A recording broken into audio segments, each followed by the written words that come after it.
Okay, good morning, everybody. Hope you're well. And last week we obviously weren't here because of the election and everything else. And B'ezras Hashem, hopefully things will be well.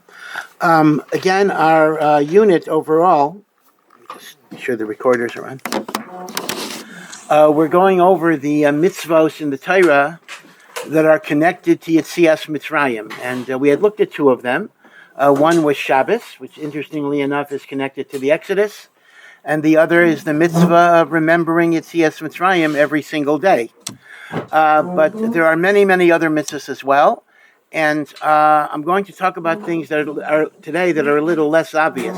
That is, at the end of Parshas Bo, HaKadosh Baruch Hu appears to Moshe on Rosh Chodesh Nisan, 2 weeks before the Exodus, and gives him a bunch of commandments, PESACH, the Korban Pesach, the eating of matzah, the eating of maror, the mitzvah of recounting the Exodus in the future, that's the mitzvah of Haggadah. The connection to Yetziat Mitzrayim there is very, very obvious, and as we get closer to Pesach, we'll talk about those. But then at the very end of the Parsha, there are two additional mitzvahs that are thrown in that are specifically connected to the Exodus, but the connection is not so obvious. One is the mitzvah of redemption of the firstborn, Pidyon Haben, and the other is the mitzvah of putting on tefillin. So we'll talk about each of those, but today we'll talk mainly about Pidyon Haben. This is at the end of Parshas Bo. Hashem says, Kadesh li kol b'chor. Every firstborn male l'chol hapachot should be sanctified. Now, halachically, this means two things. Halachically, actually means three things. A firstborn Jewish male has a certain level of kedusha until that male is redeemed. And this is, of course, the mitzvah that we know as Pidyon Haben. Now, the question is, so let's first analyze, what does it mean, Kadesh li kol b'chor? Every firstborn is sanctified. So presumably, this is directly connected to Makas Bechoros, that the plague of the firstborn, all of the Egyptian firstborn were smitten. God saved the Israelite firstborn because of the sign of the blood of the Korban Pesach, and therefore they have been beneficiaries of a special divine mercy. And being a beneficiary of divine mercy, they have a certain holiness. They have a certain debt that they owe to God. Now, the specific form that debt took is that initially the intention was they would be the Kohanim, they would be the priests in whatever service there would be. And indeed, they had that status until the sin of the golden calf, where they lost that particular status. But the kedusha of the Bechor is he who benefits from a special divine providence of mercy owes God a special responsibility. All of us owe God infinite gratitude, but if you've been a beneficiary of a miyuchad nes, there's a special debt of gratitude, and that is the source of kedusha. We'll come back to this, but that's the basic yesod of Kadesh li kol b'chor. Now, we know, I'm sorry, yeah. The firstborn always had, until the Levium were sanctified. Well, that's a bit of a question, meaning some say they had the right, but they didn't have the obligation, that the Makas Bechoros imposed the obligation of divine service, not just the right to officiate, but the obligation to officiate. Now, we know in the Torah generally, there are two different halachic privileges of a Bechor, if you call it a privilege. One is the obligation of Pidyon Haben, and the other is the rule that a Bechor gets a double inheritance in the property of the father. So if the father has two sons and one of them is a Bechor, the Bechor would get 2/3 of the Yerusha. Again, we're not talking about wills and the like, but putting that aside, if you just follow the laws of Yerusha, a Bechor gets a double portion. The Mishnah in Maseches Bechoros makes the very important point that the definition of a Bechor for Pidyon Haben is a different definition than the definition of a Bechor for the double portion of inheritance. For Pidyon Haben, the operative term is Peter Rechem, the child who opens up the womb of the mother, the one that is the first one who opened up the mother's womb. Meaning to say, if a man had children from an earlier marriage and marries a woman who never had any children, that Bechor would be obligated in Pidyon Haben, even though that Bechor would not get the double portion of inheritance. By contrast, the double portion of inheritance depends on it being the firstborn of the father. So the other way around, if a man married a woman who had children from a prior marriage, but has a firstborn son from this woman, that child does not need Pidyon Haben, but that child would get a double portion of inheritance. So the basic idea is that Pi Shnayim, the double portion of inheritance, Mitzad Yerusha, depends on a Bechor La'av. The redemption of the firstborn depends on Peter Rechem, Bechor Li'aim. Now, Peter Rechem is a very, very strict rule, because it actually means, for example, if a child is born through cesarean, so it didn't go through the womb, the vaginal canal, there's no Pidyon Haben. Cesarean, there's no Pidyon Haben. It also means that if a woman had, God forbid, miscarriages or abortions, so it depends how developed the embryo was, but halachically, if the embryo or fetus, depending on how you call it, already developed recognizable arms and limbs, even in the middle of, let's say, the 4th month, whatever it would be, that would be enough to exempt the next child from a Pidyon Haben. Masha'en kain, if the miscarriage is so early that there are not yet recognizable arms or legs, that wouldn't count, and therefore the next child would still be called a Peter Rechem. Does this distinction apply to Mitzrayim also? Well, I'll get to that. B'chari, it doesn't. That's a question. I'll address that question. So you want to say? And the obvious other exception is the firstborn was a girl. Yes, that is correct. The Kedushat Bechor only applies if it's a boy, and once again, to make it obvious, firstborn boy is not enough, because if the boy was preceded by a girl, there would be no Pidyon Haben. So it must be firstborn child who is a male. And we'll talk about Cohen and Levi as well. But I want to focus on one particular issue. First, let me share with you a very fascinating tshuva of Rav Yosef about Kavod Habrios. This involved a woman who was a Balat Tshuva. And she had a past, and in a past life, she had an affair with somebody, she was living with somebody, and she got an abortion. And the abortion was beyond the stage of 40 days or whatever. She became a Balat Tshuva, and she married an Avrech who was learning in yeshiva, but she never discussed her past. I guess that's a whole other issue, but she did not discuss her past. But when she got pregnant, so, I don't want to stereotype Sephardim, but Sephardim like to talk a lot about, we're going to have a boy. Maybe Ashkenazim do too, I don't know. But her husband was so excited. He was saying, Be'ezrat Hashem, we're going to have a son. And not only will there be a Brit Milah, but there'll be a Pidyon Haben. Wonderful, wonderful, wonderful. And she was really terrified of having a son. Because halachically there would not be a Pidyon Haben, and how would she possibly explain it? So she was praying that she should have a daughter, B'ez Hashem should be a daughter, and everything would be fine. And he kept on talking about his son. So I don't know exactly how the Shaila got to Rav Ovadia about all of this, because again, halachically, the halacha would be very clear. If she were to give birth to a son, that son would not have a Pidyon Haben, and if they did a Pidyon Haben, that would be a bracha levatala, a blessing in vain. It would be totally sinful.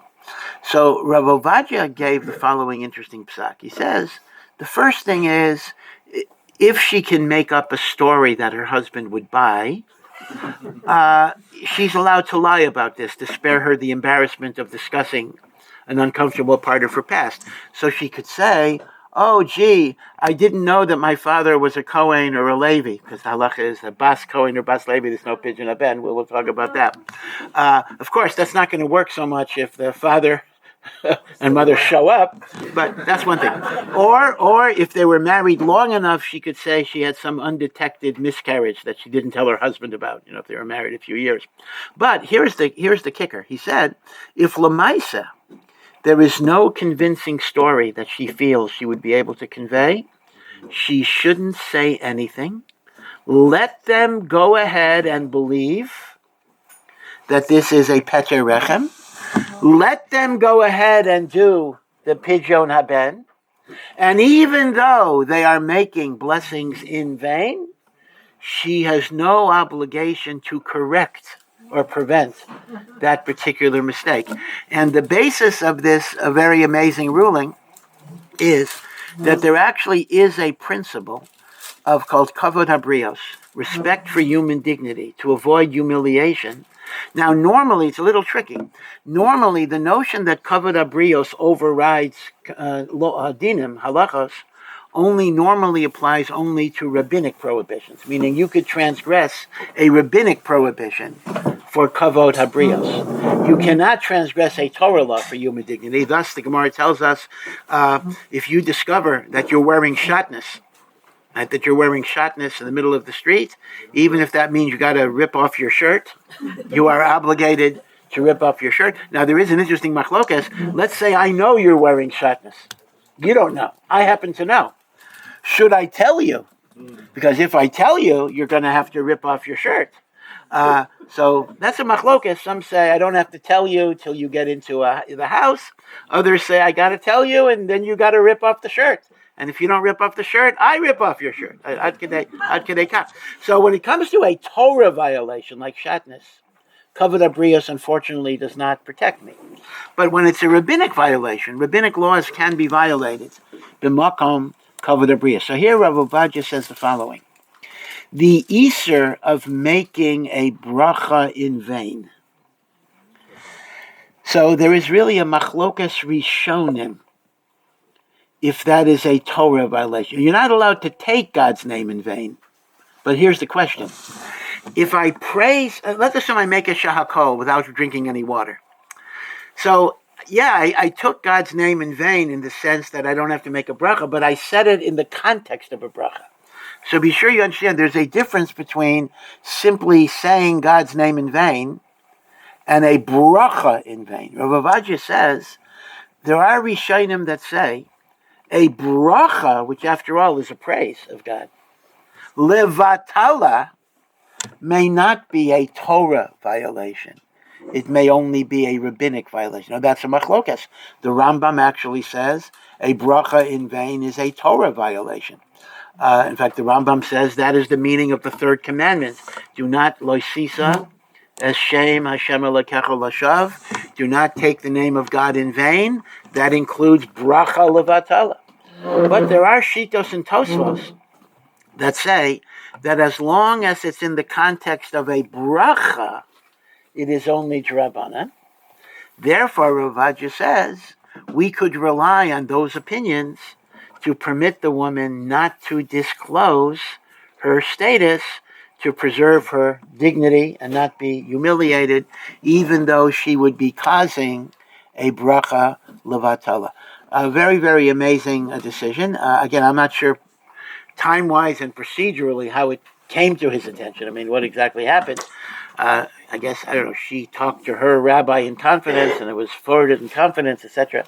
There was a very short window to decide this halachic issue, but this was his psak, yeah. Is the only problem of the tekes? Yeah, so the tekes is not a problem. I mean, it would be like a play. I mean, like, listen, we could have a play that has a Pidyon Haben. Now, again, obviously she's fooling everybody. But all right, but that already, Rav Ovadia said, in terms of sheker, that for sure we do allow for embarrassment, which is interesting. Even though sheker is an Isser D'Oraisa, but that's a separate paradigm that a sheker is permitted to prevent humiliation, even though that doesn't fit the normal rule of kavod habrios and an Isser D'Oraisa. Yeah. This was a few weeks ago that if someone gets your, it's like they're becoming a new person altogether. So that should mean that if a woman, she was not Jewish, gave birth, and then she did your, that the first time that he did that. Yeah, interesting question. I'll repeat it. A non-Jewish woman gives birth to a non-Jewish person. She then converts, marries a Jew, and has a child has a firstborn male from the Jew. So the argument goes, well, gee, since when a person converts, they're like a newly created entity. She's a new person, so we would ignore the child that was born as a non-Jew, and we would treat the child born after the Gior as a firstborn who would need Pidyon Haben. It's a good argument, but halachically it's absolutely not valid because Peter Rechem is understood in a very physical sense, meaning even if spiritually this is her first child, but it didn't open up her physical body. The womb was opened by the earlier one. So there is...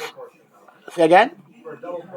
Well, that depends on the father. So for sure there would be a double portion. Yeah, that's true. But that would even be true if she had children as a Jewish woman from another guy, right? So that wouldn't change. Now, if you're asking me, maybe you're asking me, let's say she and her husband converted. So let's assume her first child was from her husband, but pre-Gior, would the second boy from the husband post-Gior be a Bechor for Pishanayim? That might be the case. That indeed might be the case. Yeah. As a rabbi and a lawyer, I'm sure you should suggest that people who do have a Bechor should have a halachic will if they want to avoid giving a double portion to one at the expense of the anger of the other children. Yeah. So again, I don't want to talk about this topic today. I'm happy to give another lecture on it. But yeah, there are halachic ways, meaning there are a lot of aspects of Yerusha that sometimes may not work out so well in the family dynamic. The most famous one is the rule that boys get and girls don't. And then you have another rule that a Bechor gets a double portion and the non-Bechor does not get a double portion. And very often in the interest of family harmony and shalom, and to protect your children, you'll want to create a greater scheme of equality where boys, girls share equally and the Bechor is the same as everybody else. So the interesting question is, number one, well, are you allowed to do that? I mean, are you allowed to just bring in your egalitarian ideas? If the Torah gives us a scheme of inheritance, the short answer is you are allowed to do that, but you have to follow it in certain halachic ways. Meaning, if you simply write a will that says all my children share equally, well, listen, let me explain a very simple thing. If you know your kids, and you know that your kids are happy to share, then you can simply say, listen, I want everything to be divided equally, and you don't have to worry about it. A will, in other words, from the standpoint of halacha, is simply a statement of telling my kids what I would like. But if one of the sons does not want their sister to inherit, they have the right to go to Beis Din, and they have the right to say, she cannot hold on to that Yerusha, she is a thief. Which means, because of this, because since you never know the unpredictability of money and estates and Yetzer Haras, because of this, it is advised that if you want to create an equality, you do so in a way that creates halachic validity, not simply stating, again, as I say, if you know your kids, you don't need to do all of this. You can just say, hey, I know my son gets everything and my daughter gets nothing, but I want it to be equal. Got it? And a lot of times that's going to work out. A lot of times it is going to work out. But halachically, it doesn't obligate them. Kibbud Aviyim doesn't apply to Yerusha and everything else. So there are halachic ways of creating wills. There are attorneys who specialize in this field. Terza Jatkowitz, many of you might know, is actually a person who does a lot of this work all of the time. She speaks in the OU about it, and I'll be happy to even give a share about it.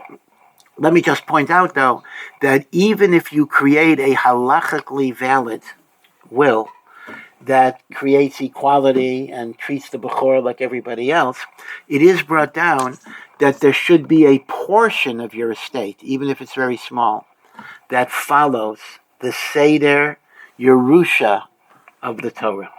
So it's brought down that just to give you an example, that many have a minhag that the Sifrei Kodesh of the home should be nitchalek based on the Seder Yerusha. So even if my bank accounts and my pensions and whatever property a person has, you want to make it equal to a halachic will, but you take svarim or you take jewelry or you take something, it could really be anything, and you say the following items should be divided in accordance with the laws of inheritance of the Torah, including the double portion of the Bechor and the like.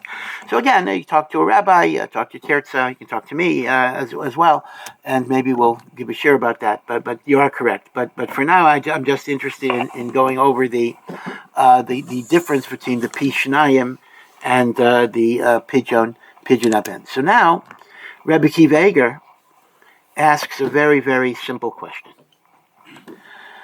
A Bechor was Niskadesh because they were saved in Mitzrayim. They were saved in Mitzrayim. Now, l'chaira, every type of Bechor was vulnerable to Makas Bechoros, whether it was the firstborn of the mother or the firstborn of the father. If a woman had children, but this was the firstborn of the father, that Bechor would die too. So, why is Pidyon Haben only for a Bechor from the mother and not a Bechor from the father if Makas Bechoros applied both to the father and to the mother? For example, the fast of the firstborn on Erev Pesach, both types of firstborn fast. So why is Pidyon Haben only Bechor La'em and not Bechor La'av? This is a question Rabbi Kiva Eger, the great Rabbi Kiva Eger, asks. And in time-honored Jewish fashion, he answers the question by asking another question. Right? This is how we always ask a question with a question, and that is, there's a famous contradiction in Parshas Bo, in Makas Bechoros. One says, "You shall, when you slaughter the korban Pesach, put the blood on your doorposts. V'lo yitain hamashchis lavo el batechem lindof." So that the power of destruction, that's the angel of death, the Malach HaMaves, should know not to enter your house. Now that implies that Makas Bechoros was effected by the Malach HaMaves, by the Mashchis. And you need the blood so the Mashchis will know not to go in. But we have another pasuk where Hashem says, Va'avarti. We mentioned in the Haggadah, Va'avarti, I will pass through. And as the Haggadah darshans, Ani, I will do it. V'lo malach, not a malach. Ani v'lo saraf, I and not a seraph, another type of angel. Ani v'lo hashaliach. So what was it? Was Makas Bechoros effected through HaKadosh Baruch Hu himself? Or was Makas Bechoros effected through an angel? Right, it's a stira. Now, some answer the stira this way. The actual Makas Bechoros was effected by God. Nevertheless, a certain number of natural deaths were to occur that night as well. Meaning, some people who died, it may have been their time to die. Either they were not even firstborn, or even if they were firstborn, it happened to be that their death corresponds with Makas Bechoros, but it's not because of Makas Bechoros. So, when it says that the zechutz of the korban Pesach and the blood on the doorpost will prevent the Malach HaMaves from entering, it does not mean it'll prevent the Malach HaMaves from killing the firstborn. That was God's portfolio. But it means there won't even be natural deaths, meaning no Jewish person died the night of Yetziat Mitzrayim. Right, that night. So that's one way of answering it, that Hashem did Makas Bechoros, V'lo yitain hamashchis is referring to natural death. But Rabbi Kiva Eger wants to give a different answer. He wants to say that we split up Makas Bechoros into two halakim. Those who were the firstborn of the mother were killed by the Malach HaMaves, and those who were the firstborn of the father had to be killed by God himself. Why is that so? Because the emes is It's a well-known idea. We know that Judaism is matrilineal, right? We go according to the mother. Well, one of the reasons, this is not the only reason, is because in a promiscuous culture, it's really impossible to know always, before DNA at least, who is the father.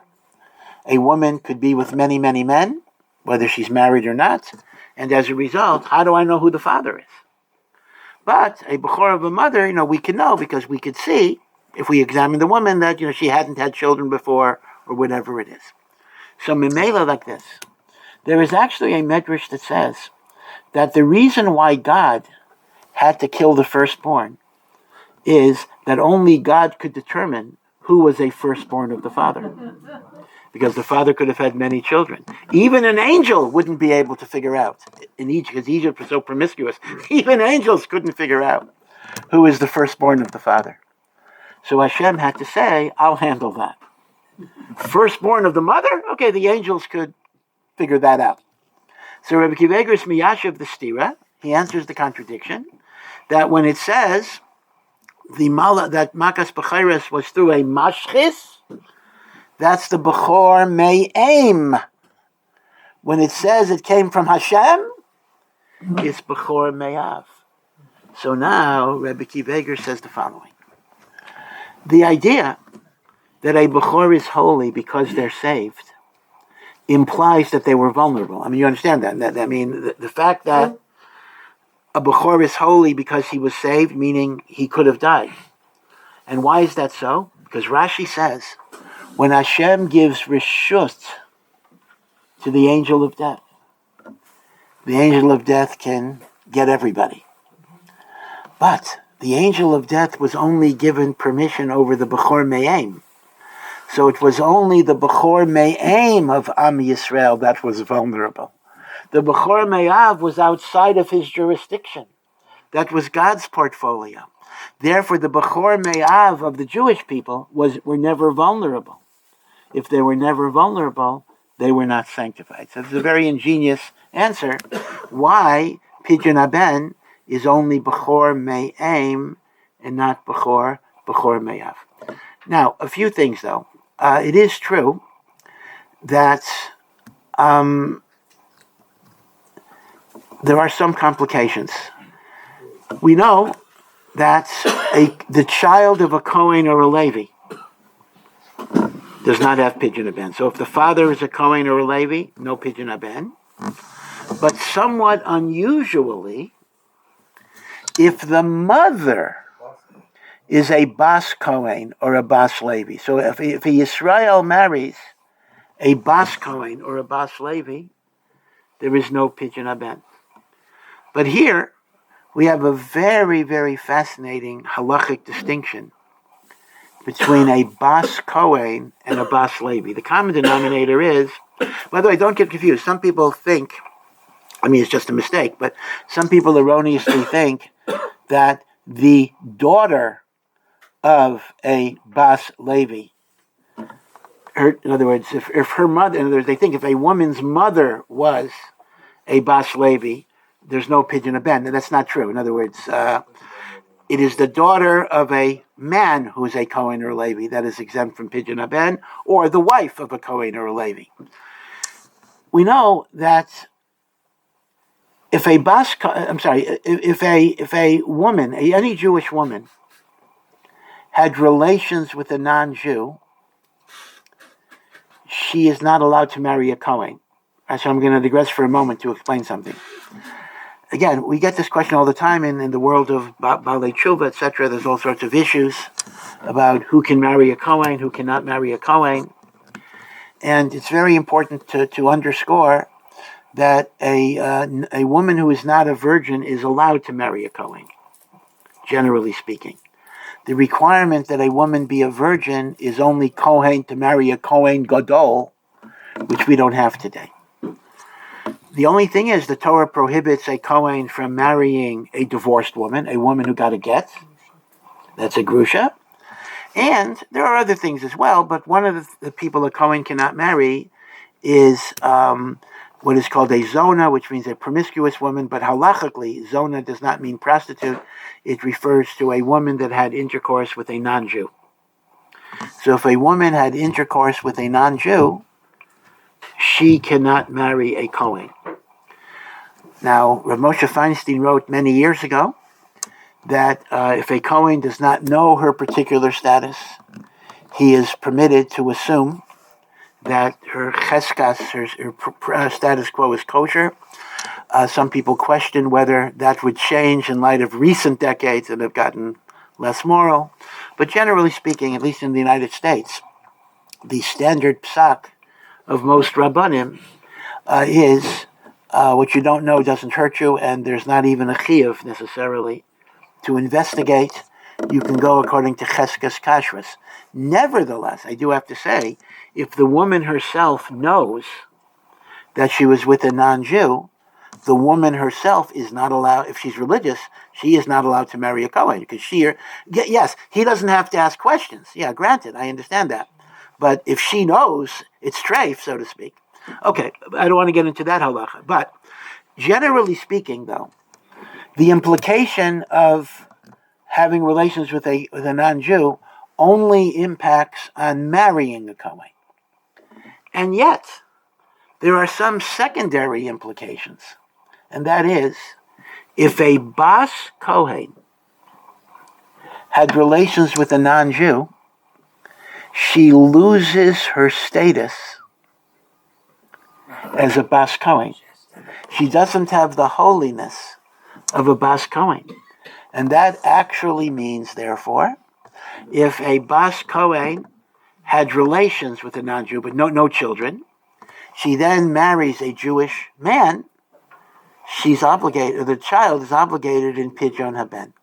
Because the same way that the relation to the non-Jew would desecrate her from marrying a Kohen, if she is a Bas Kohen, it takes away the Kedusha of Kahuna, so there would be a Chiyuv in Pidyon Haben. Now, interestingly enough, if a Bas Levi had relations with a non-Jew, she would still retain her status as Bas Levi, and there would not be an obligation of Pidyon Haben. You see? So this is very, very interesting, where the relationship with the non-Jew will take away, will be Machayev Pidyon Haben for a Bas Kohen, and not for a Bas Levi. So here, let me raise the interesting analytical question that you could think about. Every Kohen is also a Levi. A Kohen is a Levi. Within the tribe of Leviim, a smaller group from Aaron, right? Moshe and Aaron were brothers. Moshe was a Levi, right? So in Kriyas HaTorah, right? Aaron, well, two brothers don't get called up one after the other anyway, but okay, that's a later thing. But, Aaron would get Kohen, Moshe would get Levi. So, and in fact, halachically, I can prove to you that this is the case. The Torah says that in the time when we used to give Maser to Kohanim Leviim, that, you give Truma, 2% you give to a Kohen, and 10% of your crop that grows in Israel, you give to a Levi. That's called Maser Rishon. Now, at the time of the Second Temple, very few Leviim showed up. Most of them stayed in Babylonia. So Ezra made a kanas. Ezra said, from now on, we're going to punish the Leviim. So machlokas, is it permanent or temporary? That instead of giving your Maser to a Levi, you give your Maser to a Kohen. How could that be? You're supposed to give Maser to a Levi. And the explanation is because every Kohen is a Levi. So therefore, if Ezra says, don't give it to a Levi, give it to a Kohen Levi, that's okay. Okay, that's the Kana. Okay. So here's my question. If you're telling me that a Bas Kohen loses her status as Bas Kohen because of intercourse with a guy, but a Bas Levi does not lose her status as a Bas Levi because of intercourse to a guy, then why don't you simply say that the Bas Kohen that had relations with a non-Jew loses her status of Bas Kohen But she still remains a Bas Levi, and if she remains a Bas Levi, that should exempt the child in Pidyon Haben. You see? So it's a little difficult. Why are you knocking her down to zero? You're basically, she's a Bas Kohen. She loses that Kedusha. But l'chayra, if a Bas Levi doesn't lose the holiness, then why should she lose the holiness of Bas Levi? That is actually, I think it's a very good question. And again, the Achronim discuss it, but don't confuse this with the bottom line. The bottom line is, indeed, as the Shulchan Aruch paskins, that a Bas Kohen who had relations with a Goy, the child is obligated, no, the child from the Jew is obligated in Pidyon Haben. The Bas Levi that had a child that was with a guy and has a child remains a Bas Levi, and therefore the child is exempt from Pidyon Haben. Yeah. Yeah, well, what if,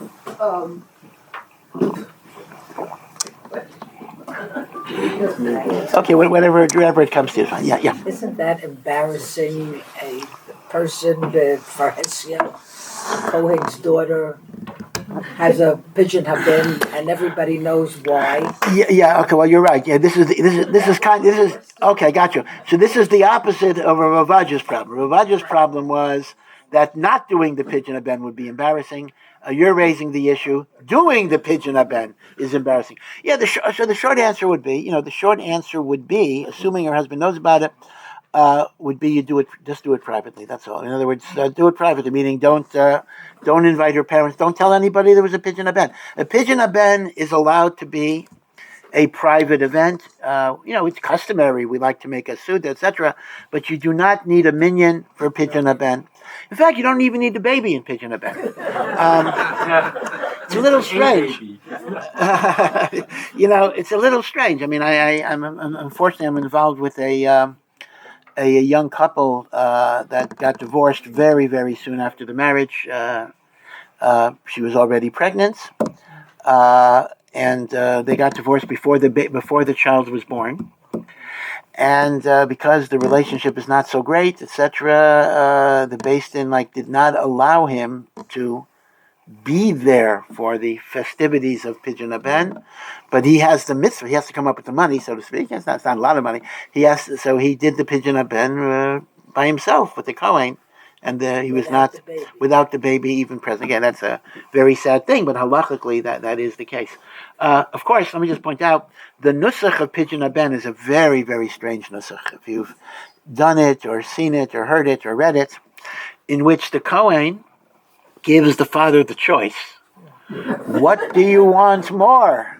Do you want your son, or do you want to hold on to the 5 selas? We'll talk about the amount of money that is. And the father is supposed to say, hopefully he will say, I want to hold on to my son. Here is the 5 selaim. And people ask the question, what type of business is this? I mean, you're implying the guy has a choice. So someone is saying there's an indirect message here, meaning, the nusach, of course, does not reflect the reality. In fact, you don't even have the choice. Even if you say, I'd rather keep the money, you're mechuyev in Pidyon Haben. But it's kind of a reference to the person. It's a musar.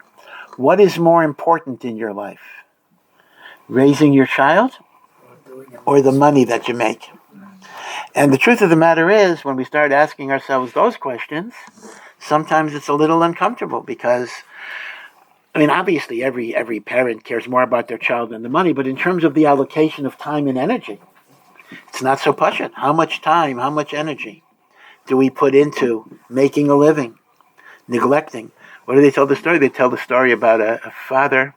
This is not a Jewish story necessarily, but he's a big lawyer and he's always meeting with clients, always negotiating. When he comes home, he's on the phone. So his son asked him one day, Dad, you're always so busy. He says, how much do you charge per hour? So he says, well, I charge, $250 per hour. So 2 months later, the kid calls him up. He says, Dad, I've been saving allowance money and I have $250. I'd like to buy an hour of your time.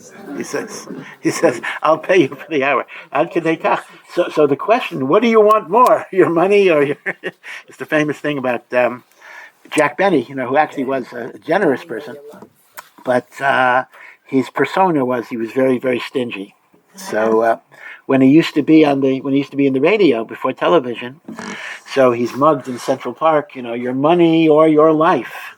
And on radio, there was a 30-second pause, which is huge in radio. It's amazing. And he says, I'm thinking about it. No. But the truth is, Chazal say such a thing. You shall v'hafta es Hashem Elokecha. You should love Hashem b'chol levavecha, with all of your heart, b'chol nafshecha, with all of your life, b'chol ma'odecha, with all of your might, which is interpreted all of your money. And Rashi raises the question, if you have to give up your life for Hashem, at least in some cases, then it's obvious you give up your money, kal v'chomer. And Rashi says, exactly as Jack Benny said, maybe he remembered it from Cheder, Yesh lecha adam shemamono chaviv alav migufo. There are people whose money is more valuable than their lives.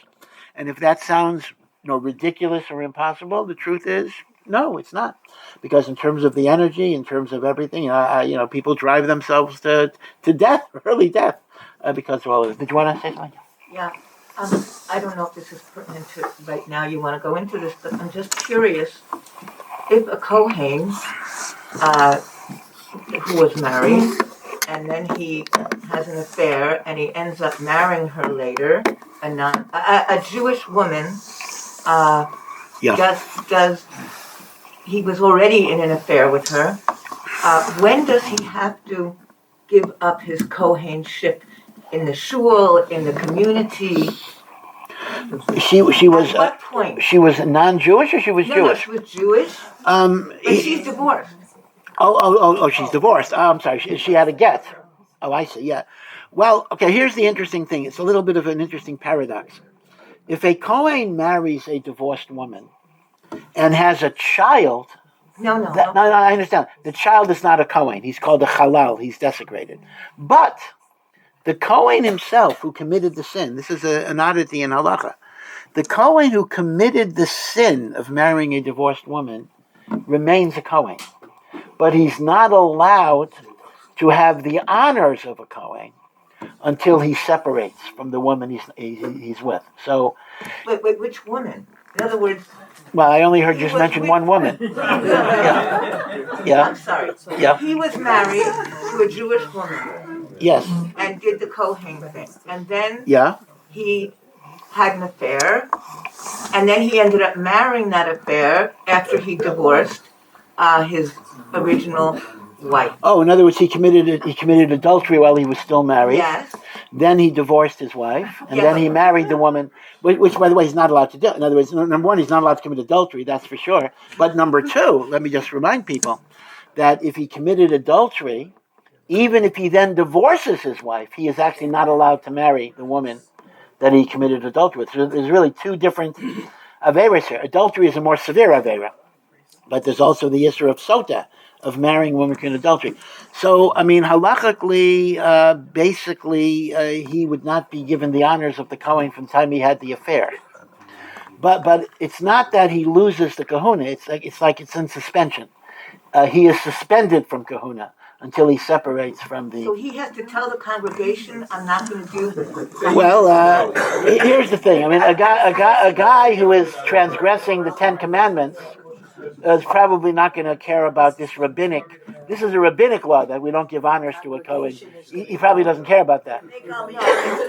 Stop being a Kohen in shul, etc. Well, he's suspended from being a Kohen. I mean, he is a Kohen actually, but he's suspended. Yeah. Wait, if he has a child with this woman, I'm sorry. he has a son with this woman. Well, and it's a first. Oh, one second. One second. If he has a son with a woman that he's committing adultery with, the child is a mamzer. It's a much more serious problem than not being a Kohen. If he has a child, no, there's a mamzer is Pidyon Haben too. Yeah. It could be a mamzer, but there's still Pidyon Haben. Yeah. Don't do adultery. Why? Make it so you can keep the Yeah. Does he lose also everything of as a levy also? I mean, generally speaking, it would be a levy if it was a base position. He would have some concern, but does he still have a din? Still have a din that is he still a Levi? In other words, a chalal, a chalal, which is a child born from a prohibited Kohen marriage, is not a Kohen, that's for sure. The question is, we go back to our question: Does he still have the holiness of Levium? Based on the Pidyon Haben thing, it would appear not. Meaning, once loses Kahuna, he loses Levia automatically. Yeah. Would a woman who was forced against her will and divorced with a man who was married, would she also be prohibited from marrying? She was forced against her will to be with a guy, you mean? Like raped by...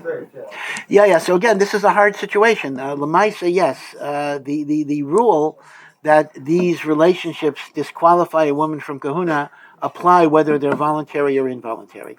That's what the Gemara always says. God forbid, it should never happen. If a wife of a Kohen is raped against her will, she halachically might not stay with her husband, but there's a huge loophole here, so please do not paskin on your own on this. And that is, the evidentiary rules for establishing that fact can be very, very strict, and that actually works to a marriage's benefit, meaning even if a woman were to declare that she were raped and there's a police report, halachically that would not be enough evidence. And therefore, de facto, most of the time women do stay married to their husbands, but at least theoretically there is the possibility of... Right, so this is where halachic rules of evidence are extremely important. In fact, this is across the board. This is something that a Rav has to be very, very, very sensitive to. I mean, I'll give you an amazing example of this. Nothing to do with kahuna, but it's such an interesting story. And once again, maybe it dovetails with the Rav Yosef's concern for human dignity and not humiliating somebody. There was a boy who had lost his mother a few years before. And before she died, she gave him a locket, like something to wear, and said, "Please open this on the day of your marriage under the chuppah." Okay, so he figured it would be a note, a message, something, a hair, just some way of remembering. So Rav Moshe Feinstein, this Masader Kedushin. This is such a bizarre story. I'm smiling, but I shouldn't smile because it really was a very sad story. So he's under the chuppah, and right before the great moment of giving the ring and marrying his partner in life, he opens the locket to have a little remembrance of his mom. And the locket has a note that says, "Your father is not your father. I had an affair, and you are really born from another man," which of course would make him a mamzer who can't get married. Now, why mom would say open it under the chuppah? That's beyond me. I mean, this could have been discussed at an earlier point, but whatever. So the kid opens up the locket. He looks at the thing. And he turns white and he starts shaking. So Rav Moshe Feinstein is standing there, and Rav Moshe Feinstein says, "What's wrong? What's wrong?" So wordlessly, he hands Rav Moshe the note. Rav Moshe reads the note. He rips it in two and puts it in his pocket and say, "Let's just continue with the chuppah." Because Rav Moshe says, halachically, even the mother herself a mother cannot say, "You're born from an affair." Halacha assumes, in the absence of proof, that a married couple have their children from each other. And the fact that she says she had an affair, halachically does not establish anything. So Rav Moshe went ahead and was Masader Kedushin. So the rules of evidence are very important. Yeah, I could tell you, a child born from adultery is a mamzer. That's very true. But how do you prove that? In fact, Rabbi Yashiv took the position that even a DNA test... Let's assume there's a DNA test that this kid is not from his father, from we thought it was his father, is from somebody else. A DNA test. Rabbi Yashiv said, that's not everybody agrees with him, but Rabbi Yashiv took the position, a DNA test does not establish. And that is why the Rabbanut actually does not allow DNA testing, because it's going to cloudy the waters, meaning it's going to make things very, very murky. It's going to cast dispersions. which are not halachically justified, and therefore better not even to do it. And a husband should assume that this child is my child, and even if the child doesn't look like him, and even if it looks like Arnold Schwarzenegger or whatever, whatever it would be, right? No, it was actual case I'm referring to. But even if it looks like that, but nevertheless, halacha says there are certain rules of evidence that you have to go with. Yeah. Did Rabbi Yosha give a reason why he wouldn't accept it? Yes. So it's interesting. He said that it is a test. As a test, it is fallible. It does not have the status. Now, I know that whenever here's something interesting. I know when people hear this, they immediately say, "Oh, come on, it's 1 in a billion thing." And so, but I read last time I was on a flight, which was a long time ago. There was an article in the Atlantic that actually said that although when the test is done correctly, it is accurate to an astounding degree, but the amount of mistakes that are made in the testing are very, very high. And they say that in some cases, as much as 30% of the results might be incorrect. In other words, so the de facto accuracy could be knocked down. Now, again, obviously it depends on the lab, for sure. But there have been cases. That's why there is a project in the United States called the Innocence Project, which goes through people who are convicted in death row, and it actually manages to clear a lot of them. And some of it is by doing genetic testing, but some of it is by correcting either errors or intentional distortions in genetic testing that took place. Because a lot of the laboratory technicians are, not. I'm not casting aspersions on everybody, but a lot of them are not trained very well. It's a low paying job in some situations, and therefore they make mistakes. They make mistakes. Yeah. So would that also mean that, like, when the hospital makes a mistake, implants the wrong embryo, and then the DNA testing shows that it's not the embryo's parents, but logically that wouldn't stand? Well, again, the logic of Rabbi Yoshev would say that you still assume this is your child. This is the presumption.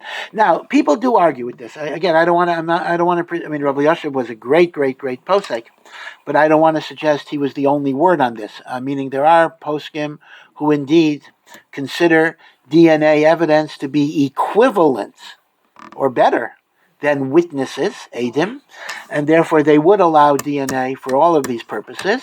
So this is a very live machlokas. In fact, it's relevant on Agunas, actually.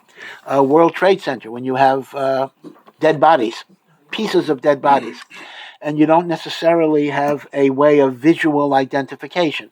So there are different things. There's fingerprints, there's dental records, DNA, and all of these are going to be questions as to what halacha would accept as evidence of death, which is very, very important, because that determines whether a woman could remarry or the like. So Rabbi Yoshev was pretty strict. He was strict and lenient. You see how this works, meaning by having this no DNA policy, so on one hand, that may make life tough for agunot, but it makes life easier for mamzer problems, right? So you can't look at it as, am I being makel or am I being machmir? Because it'll have implications in both directions.